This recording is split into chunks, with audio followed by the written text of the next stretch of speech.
A big shout out to our knowledge partners, Meraki Advisors, a real estate research and advisory firm in India.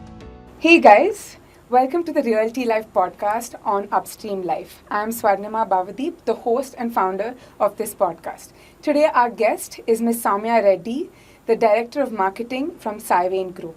Soumya, tell us a little bit about what you guys do. Thank you. First of all, thank you, Swarnima, for having me over. It's a lovely opportunity for us. We are the first generation real estate company. We call Cyvane Developers, primarily located on Jaipur Road, coming up with two massive projects. One which is just launched. It's called Cyvane Mulberry Groves. It's just about 75 villas spread over 6 acres with a lot of USPs. Please go check it out. Guys, please like, share and subscribe this video and reach out for any questions that you have after listening to our conversation. Soumya will be more than happy to respond to those. Absolutely. Thank you so much. Thank you very much. Welcome, Soumya, to the podcast. Thank you so much, Sonu. I am going to address you as Sonu since I know you for many, many years. Thank you for the lovely introduction. I'm just going to cut in and say she's always been an inspiration of a woman to me. And all of this actually came through and they've realized their dream through their company called Cyvane Developers. Soumya, tell us a little bit about what Cyvane does and what you guys have visioned for your company. Just a snippet of our company. Well, we are the first generation entrepreneurs. When I say we, it is Darshan and I, Darshan my husband. We started this firm way back in 2012. Well, he comes from a research background. He was running a KPO. Okay. And not very many know, but I worked as a marketing and sales executive for L&L Decor for a couple of years. Oh, lovely. That's when they initially started off. Yes. No. It was few years ago, but Okay. The South Zone was not very famous at that point of time. So we kind of brought in a lot of business from the South Zone. So putting all these algorithms together, also having said all of this, we had immense passions for home making homes or even looking at homes. That was our thing. So putting all this together, we thought real estate was something that we really wanted to do. So that's how we envisioned Cyvane also. So we actually chose Jaipur Road as a micro market. Like you all know, Jaipur Road is in between two massive hubs, Electronic City and Whitefield. And we wanted to enter the real estate market as a boutique developer. Okay, just a boutique developer is someone who basically develops small projects, Yes. but really one of a kind, Yes. classic projects. Yeah. Different projects. We wanted to form communities. We wanted them to have a lovely time in their communities while sharing their spaces with not very many people, but with limited like-minded people. Lovely. We wanted our passion to come through our projects. In fact, our first project called Marble Arch, we started off with just 27 villas. Oh, okay. Yeah. That's a really boutique project. That's yeah. a small boutique project. And we wanted to cater to young families, probably with 2 children, aging parents. So we wanted to give them a lot of outdoor spaces, a lot of greenery around. Interesting. Yeah. So we practically chose our properties also based on all of these ideologies. I think this is where your husband's research mind comes into play Oh. because there's so much that goes behind, developing a property. And a lot of people Absolutely. might not even think about these things. But So it's no, great if that he I does. have to tell you, Darshan is a visionary. So back then, 10 years ago, actually a little more than 10 years ago, starting off projects where we started off was not easy. Yeah. Trust me, when he led me to those projects also, I was shocked, pretty much shocked myself. Thinking, are we even going to sell these villas here? But yeah, I can totally call him a visionary today. I've seen some of your projects, like you said, Marble Arch and the Hamptons. Yeah. And I feel like it's not just about a property, but it actually sells a lifestyle. to you. Absolutely. In fact, our very first project, Marble Arch, we were standing in front of Marble Arch in the UK and we said, okay, fine, we are going to do something like something that resembles or something that has to go with the architecture of the UK. So every project of ours is very theme-based. Okay. So we started off with, also having said that, we also keep up with the market trends. Okay. So we started off with neoclassical. So the first one was Marble Arch, then it was Caesar's Palace, a Roman architecture. Now we are leading towards contemporary, modern contemporary. Probably next, if the market demands, we'll go towards modern minimalistic. Yeah, that's where the market is heading. Yeah. Yes. So we keep up to the trends. We don't stick to one particular genre, but we go with the flow. Interesting. And what is your role in the company? Well, marketing and sales has always been my passion. I think marketing, that's always been something that I wanted to do, and my career very surprisingly started off like that. Yeah. You know, I was At L. Yeah. at L and L Deco, both of them. Yeah. So I'm an engineer, electrical and electronic engineer. Absolutely nothing to do with my profession. That's most of the engineers. Exactly. Yeah. Pretty much. So I graduated in 2009, and in 2010 I was with L and L Deco doing my thing, marketing and sales. So that's pretty much my role in the company as well. It goes well with your personality also. You're that outgoing person Thank that kind you. of Yeah. works well with that specific field, so which is nice. So also your passion, no? When you like something, it just comes through. So whether it's selling a magazine or homes, they've been my passion. Fashion and homes. Yeah. Part and parcel A of my... good combination, I would say, to sell a home. Absolutely, absolutely. As a woman, what are the things that I feel like you would bring to the business thing? Okay, this is how a home should be imagined for a woman. Aesthetically, we sit through, both of us, actually, we sit through when we initially acquire a piece of land. We don't plan for future. Like, we don't plan in advance as to what we are going to do next. Okay. It depends on what we acquire. For example, the apartments that I will be launching shortly is facing a fabulous lake. Okay. So we are creating something that where all the apartments are facing the lake, and they get the view of the lake. So lake is the hero of that project. Yeah. So we are and our attention to details. We make sure we get, even if we sit with an architect, we make sure our ideologies are captured. And the experience, because you have done these projects before. Yeah. You bring experience to the table. Yeah. So we work with some great architects as well. So it's a teamwork. I think what we have created today for so many years, I think it's been an immense teamwork. Yeah, and a lot of people don't, give them that credit. I think a great team that lasts long gives you a great career in real estate. That's our ecosystem. That's the ecosystem that we've created for our company. To be very honest, we build relationships, and we would love to carry our people with us wherever we go, however we are through our thick and thin. Our people have been with us. So we probably have the same set of 7-8 vendors that we started off working with, and the same set of IT team to your legal team. We have the same team going on with us for the last 10 years. Yeah, loyalty does go a very long way in our industry. Absolutely. So that's great. Just a little bit about, you guys started Saiwan Developers. I know you guys are huge foodies from the life that I've known of you guys. Is there a space that you've gone into, say, okay, I'll dabble in food? Absolutely. So we have created something that's literally become a household name now. It's called Rashtrakutas. It's an HSR layout. So there was this time where we were sitting in one of the restaurants, and Darshan asked me if we could get mutton chops and puri somewhere. I said, absolutely not. And probably akki roti and chicken fry. I said, no. He said, come on, let's start something on our own. Trust me or not, the very day we had leased out the land for that restaurant. So you guys are quick decision makers also, if you're passionate about something. Yeah, somewhere, I think also dots connect. He called a broker, and the broker said there's a particular land, and we saw, quick decision. Yeah. It was ideal. And we said, okay, come on, let's start a restaurant. I'm going to circle back a little to the ecosystem bit. There are not many women in the real estate industry. Yes, there are a lot of architects, a lot of designers. But to be in hardcore real estate, even in sales and marketing, there are very few women out there.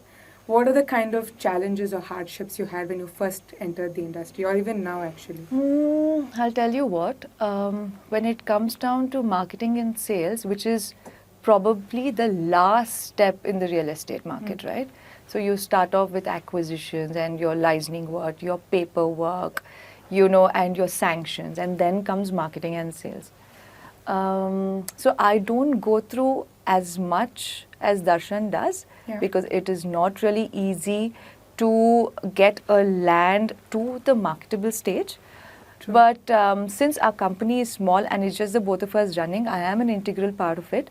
It is quite challenging. It is definitely not easy.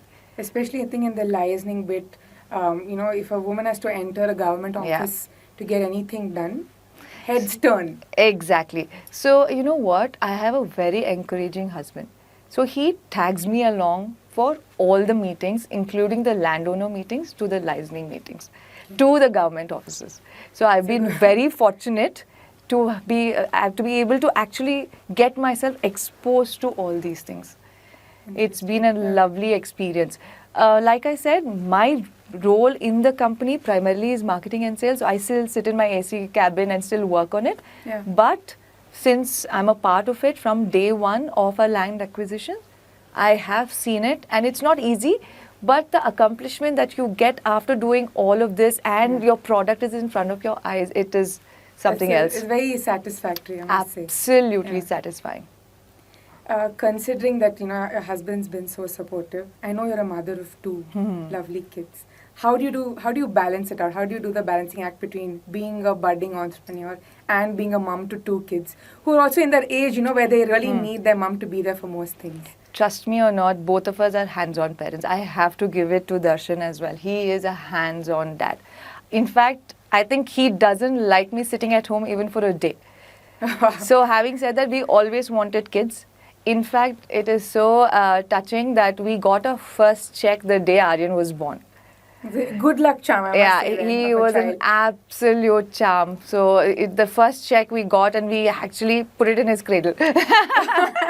A good investment for a boy's future. Absolutely. Yeah. So they've been absolutely lucky for us. When you say balancing act, Sonu, I'm not one of those mothers who say, I want to do it all. Okay, and staying in India, trust me, I don't think we should complain with so much help around. Supportive husband, your parents, your brother, your mother-in-law, they're always there to pitch in. So whenever we need anything, they're always there. So I've never really felt that hardship of, not being able to do work because of kids. Okay. Having said that, we also tag along our kids wherever we go. Be it a meeting in the government office, they sit in the car. Landowner meetings, they sit in the cabin with us. Site visits, they are there in the site with the umbrellas. So they are there with us all through. And we've never had nannies. So it was a conscious decision to never have nannies raise them. So we've done it. When family raises kids, it's another experience for the children. Absolutely. We've all had the pleasure of getting that. Yeah, of course. So I think we've been fortunate enough to give that to our kids as well. A lot of people will know Saivan, but for the people who don't know, what are the kind of efforts that you're going to put into branding? And I don't mean brand just as in an organization, but even, a lot of the brands now have people behind them who also brand themselves. And you guys are a power couple, so is that on the Trust me, this pages? is my first official branding, if I might call so. And we've never concentrated on branding because, again, like being a first gen, we've always thought we have to first build our business. That was our theme, that was our ideology.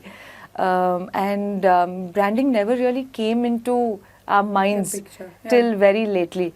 So our concentration was just producing good products and putting it out there.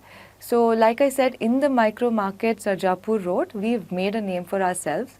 So people do talk highly about the products that we have delivered. And I think our products have always spoken for themselves. We always stood out from the other developers. Because they're unique. They're selling a lifestyle. And people who kind of adhere to that lifestyle would want to be there. Yes. So we've had loyal clients. We've had absolutely appreciating clients. And we have happy customers. So that word of mouth, I think that's the only branding that we've had till now. No, considering the number of players that are coming in, I guess now people are starting to realize it, because real estate in Bangalore is also a very familial run corporation, I would say, in some ways. So I think now people are more into branding and everything because they started to realize there are more players coming into the picture. See, there is place for everybody. If your product is different, if your product is unique, if you have those attention to details and if your passion comes through in your work, you're there to stay. And that's how our experience has been. Says it. Okay. Yeah. So like I said, when we started off, there was absolutely nothing around. And now it is real estate hub. Yeah, it's booming. It is booming. And how? Yeah. So, it's one of the places to live in now. Absolutely, Yeah. absolutely. And this we visioned 12 years ago. So yeah, but for us, trust me, I think like I said, it is the product that speaks for itself, and it's your deliveries. So that's the only thing that sells, and everybody has a place. Every good developer has his place. It was a quality construction. There's a good job at visualizing the entire thing together and putting it together. Absolutely. Implementation, huge key portion. Yeah. I'm guessing Darshan is the one that takes care of the entire implementation. So we used to have we've done all our projects in house. Okay. And he is hands on. So implementation, he is a perfectionist, if I may say. Yeah. I'm not bragging, but he is. It's a good thing in this aspect. Maybe at home being a perfectionist, not so great. Not so much, but in his workspace, In it just comes through. The way our firm runs as well, it is very systematic, it's very process-based, it's very clean. So anybody who takes up a file from our company, it's all organized. So it's not a mess. So it's down to the, she's dotting all micro the levels. T's, Yes, absolutely, to the T. So we have it all set. So a little bit, I know you're a very social person and you go out quite often, but how does that kind of tie into business? You're part of these organizations like Ficky Flow. And how do they tie back into your business? A lot of young entrepreneurs don't know the importance of it, so I'd like for you to throw a little light on it. See, networking for us, I might not call it useful in my business per se, but I think it's more socializing than networking. Okay. Because the kind of people that we network with, I don't think they're coming and buying houses from us. They're probably building their own houses. They're probably building their own homes, right? But see, socializing, networking should be a part of you. I'm not somebody who would say just work, just kids. There are times I just want to go out, have a good time with my friends and come back for my own well-being. Yeah, the balance. Yeah, you have to balance it out. So in that way, being a part of all these organizations do help you in meeting like-minded women. Not very many people know that there are so many entrepreneurs out there, right? Yeah. So when you meet them, you're motivated, you balance it out, you're talking about pros and cons of work, you're boosted with confidence. So there's a whole lot of healthy, healthy intellect being passed down. Intellect being passed on to each other, which is a great thing. I think all of us should be a part of good women organizations. That's lovely. And I think women have to support other women because absolutely in a place like real estate where it's a man's world, there are very few. Yes, there are very few women players out there. Yeah. But it's slowly changing, for sure. Was there a mentor or someone that you kind of, reached out to when you started off, or was this something that you had to develop? I think both of us have learned in the process. Okay. So being first gen, that's something you might not have, if I may point that out. True. We never had somebody to fall back on and say, hey, sort this out for us. We had to figure it all out by ourselves. And in the process, you'll learn so much. Yeah, it's a solid foundation because you've learned everything that from scratch. Yeah. So it is probably not a con, but I would say you can use it for your advantage. Learning from the scratch is something that we have loved in this journey. As second generation, a lot of people get taken lightly because they're second generation, because a lot of the information and knowledge gets handed down. And I'm glad you're first generation because everything that has been learned from scratch. But just in terms of the challenges, what was like the hardest part of cracking into this industry? Hardest part of cracking into the industry was procuring land at the first go, right? Who would want to come and hand over their land to you, not even knowing who you are from the business? It was so the first person who handed over his 1 acre land for us, we are forever grateful. I think that's where our careers also just took off. In fact, we didn't even have a site office, we didn't even have a model villa. Darshan was working out from his car, and there was this person who walked by. He saw our plans, he saw our elevations, he saw our passion. He loved it, and he handed over a check. Oh, lovely. Yeah. And that's when you had your first child. Yeah, that's when I was in the hospital with the first child. Yeah. So you came back with the check, which is a good sign. Oh my God, it's very filmy, but yeah, that happened. Just in terms of husband and wife working in the same workplace. Mm. What are the Good point. dynamics like? Because Good point. You're not a woman that just listens, right? You're No. a strong woman that has her own opinions, her own ideas. Yeah. And fair so, because you've built yourself up Yeah. to this. Yeah. So how does that dynamic work? So we have had our ups and downs for sure. We have had our arguments for sure. But then we draw lines. What work Darshan does, I don't have second thoughts on that. Yeah. And pretty much the decisions I take in my personal space or my professional space, he doesn't have seconds to that. So I think that's where we balance out. Having said that, opinions are always welcome. Yeah. We always I look up to him in most ways. So when he's coming down with an opinion, he's never forced it on me, but it's an opinion that he lays out. It's always considered. And end of the day, it's for our growth, right? And it's all healthy discussion in terms of a house. Yeah, it's just for your growth.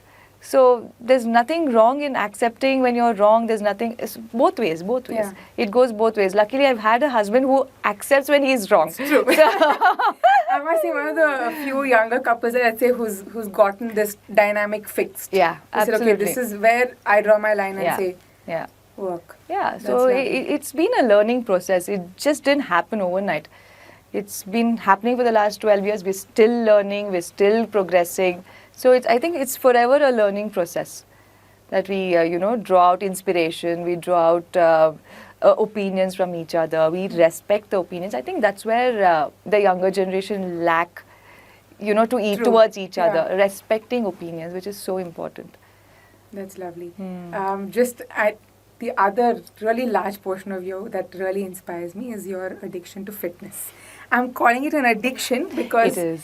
you probably tried a lot of different types of fitness Yeah. modules, ways, techniques to Let get. me tell you, it didn't start off saying I want to be fit. Very shallow thinking that I had to look nice, wear lovely clothes and go out there and look like a model. That was my only motto in life. But then as you age, you realize dieting and all that is not a concept. It's not a lifestyle. And then fitness, once you get into fitness and you start seeing results, you are addicted. So it is an integral part of my lifestyle now. Like I wake up, I do my chores. Fitness is something that I go to. It's not something that I, think it's like a chore. It's not even a chore. Yeah. It's just my lifestyle. It starts off as a chore. Yeah. Because, for me, I think I started off as a chore. Yeah. And then you introduced me Yeah. to this, and now it's almost like, okay, it's a part of my life, and I probably can't get through my day unless Exactly. I And finish don't the you part of it. realize those 2 hours Yeah. is so important in your day? It keeps you alive, it keeps you active, it's sanity. You're Yeah. there just for yourself. It's me time in It's some ways. me time most ways. Yeah. So that's absolutely important to me. And when you work out and when you're in this fitness zone, you also tend to eat right. Yeah. It kind of some goes ways. hand in hand, Yeah, right? it kind of goes hand in hand. So that becomes your lifestyle, right? So fitness, eating healthy, all of this is a part of me now. Is Darshan also? Oh, he's into an this? avid golfer. Okay. And so both that's of us, a businessman sport, I must say. absolutely, and he is an absolute addict. So both of us end up waking up at 4:30, 5 o'clock because he has to tee off by 5:45, and I can't sleep with so much noise happening. So I pretty much our body clock have been set to 5 o'clock. And and he also, because he has to wake up early, we tend to go back to sleep on Early, time. yeah. So 9:30 we are all zoned out at home. Good time, because even the kids are off. by then? My and- kids are off by 7:30. Those are really good kids, I must say. Yeah. We've trained them well. Yeah, we probably weren't such great kids, right? No, I used to still sleep at 9 o'clock. I didn't have a curfew. Yeah. My parents believe in the more fluid parenting. No, for us also, because we need the 2 hours after they go to bed, because we are doing it all for them, right? We also need our downtime. True. And my son also plays golf, Aryan. So he also has to wake up in the morning. So pretty much his body clock is also set. So wake up early, go to bed on time. So we have, I think, a disciplined lifestyle now. How does it affect business though? Because I know when we've heard people in the past say, "Oh, it's I was a very undisciplined person, and then fitness came into my life. I'm a changed human being. The way I do business has changed." Because you get to office by 9:30, Sonu. Yeah. You wake up early. You wake up at 4:35. You're done with everything by 8. And even before my staff opens the door, I'm already at the so before office the doorstep. staff. Yeah. That's We're a calling scary them. boss. Yeah. We're calling them, both of us. Yeah. We're calling them saying, come please open the door for us. So that pretty much is your cycle now. By 9:30 we are at work. And I feel that 9:30 to 12 is the most important peak hours of your work time. Yeah. So we dedicate that 3-4 hours at work. And after that by 2:33 our kids are back. We kind of slow down. And then we dedicate our time for them. So fitness and it's a cycle. It's a cycle. So you wake up early, you go to work on time, you're disciplined because you're going to work on time. People are following you at work to be on time. Being more efficient because of that. Yeah, being more efficient and things change. So you're setting a routine for everybody there. Lovely. Considering that you guys have built this from scratch, is this a legacy that you would want to give to your kids? That you'd want your kids to take forward? See, we are parents, I think old generation parents in certain ways. We are imbibing this into our kids. We are trying to, draw their attention towards, business and trying to induct my son now that he is going to be 11 soon. My daughter already wants to be an architect and my son wants to take over his dad. So, yeah, in certain ways also, your kids mimic you. Yeah, very true. So we had a very funny incident in grade 1. We were called for a PTM and the teachers told us that Aryan works very well with girls when he is paired with girls. And they said the mothers, the teachers were like, probably he's mimicking what's happening at home because he listens to the girls. Mom, I must say. Wow. So, in a way, when they see you're working, you're doing certain things and you're disciplined, it becomes a part of their lifestyle as well. So indirectly, even though you don't sit and teach them to do the things that we are, they kind of pick it up from us. So you're teaching by example. By example. And that's by leading them to what they should be. Absolutely. Like I said, he wants to take over, she wants to be an architect, which is again revolving around real estate. But having said that, going ahead, if they want to do something else, absolutely free hand. They can do whatever they want as long as they're educated, they finish their education and all of that, they can do what they want. What kind of a world would you imagine for your children? Because we've lived, I think we're the cusp generation. We've been living between the old generation and the young generation. I think we're the only generation now presently who actually listen to our parents and are listening to the kids. We don't we are in between. We are like, okay, now what? Yeah. I would love... what kind of future I see for the kids? Because everything's becoming modern and in some ways westernized. What are the kind of... I'd love to imbibe our old traditions back into them. Fast-paced world, everything is changing. They're exposed to so many things in a good way, in a bad way. You can't control it, but we only guide them. You can say this is wrong, this is right, choose the right always. And if you choose the wrong, what is going to happen? The consequences. The consequences. But that's how much as a parent you can do to these kids. There's not much. There's a good foundation of values and values. Absolutely.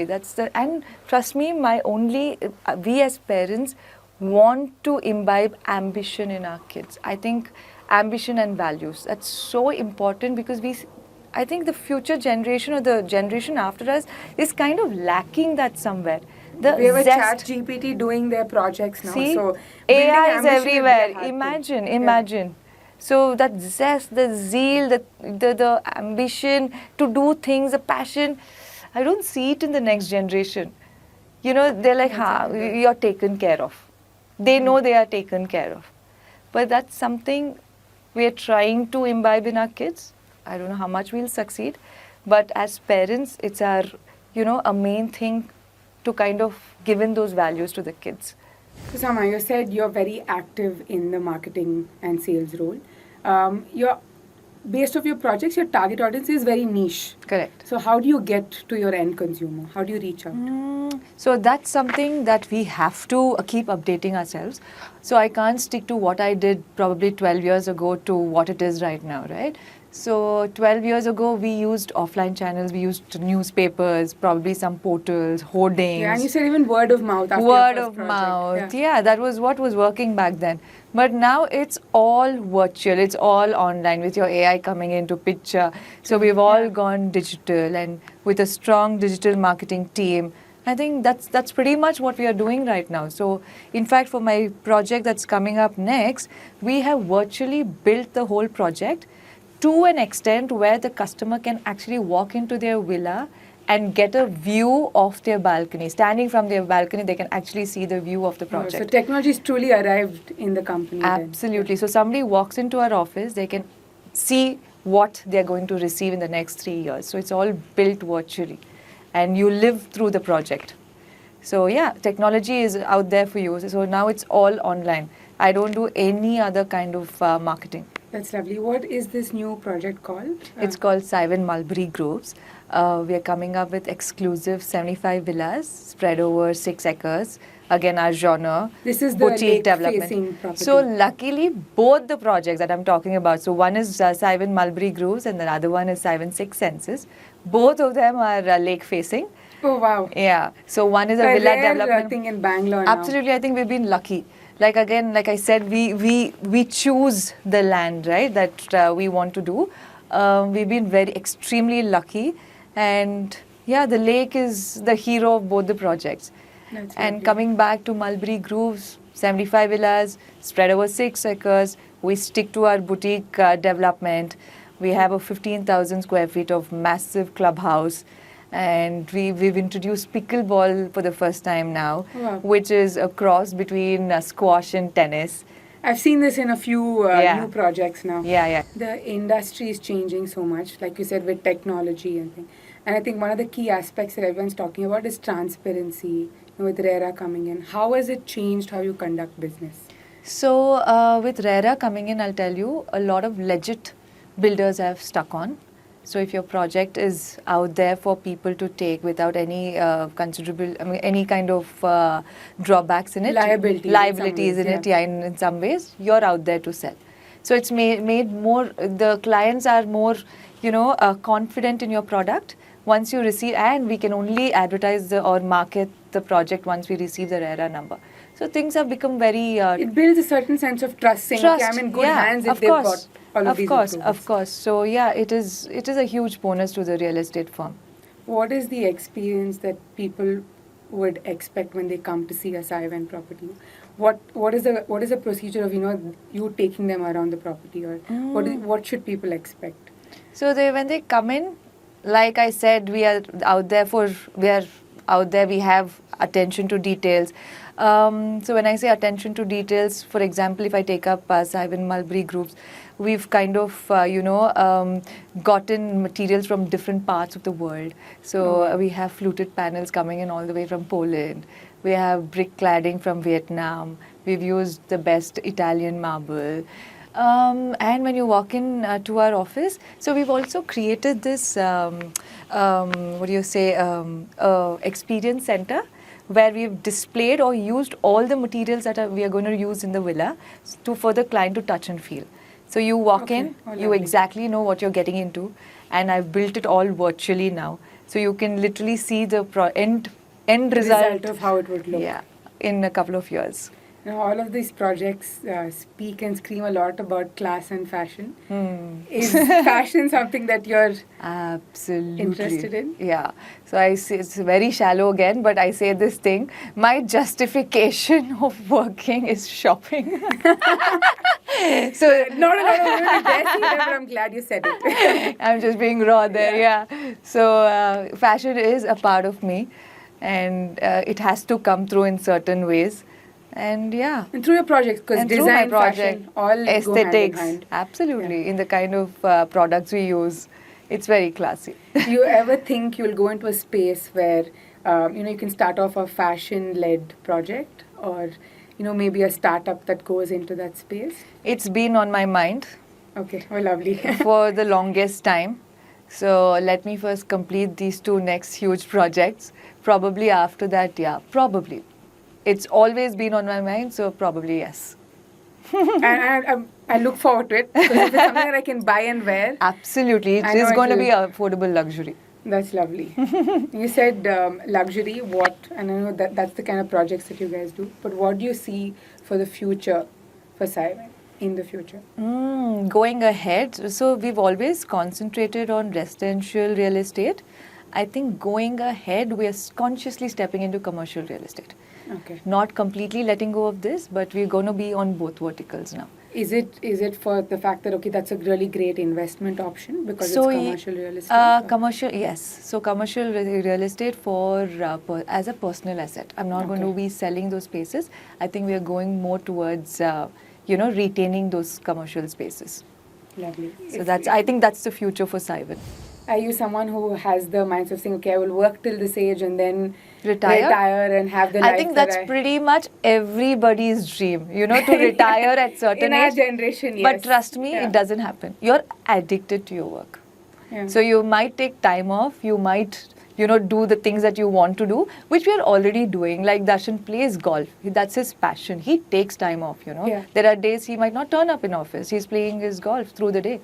But, that's what we are going to be doing, but I don't see ourselves retire as such. I'd actually, like to end this podcast with one more aspect that I think comes. You guys are very avid travelers. And I know you seek inspiration everywhere you go. Yeah. If there's one country that you want to travel to in the next few years, what would it be? The next few months, actually, because No, this year is looking extremely difficult with so much happening in workspace. Last year was very convenient for us. We traveled quite a bit, but this year is extreme. People have been asking this question over and over again as to where we are going next, but trust me, nowhere. This year Nowhere. is extremely but busy.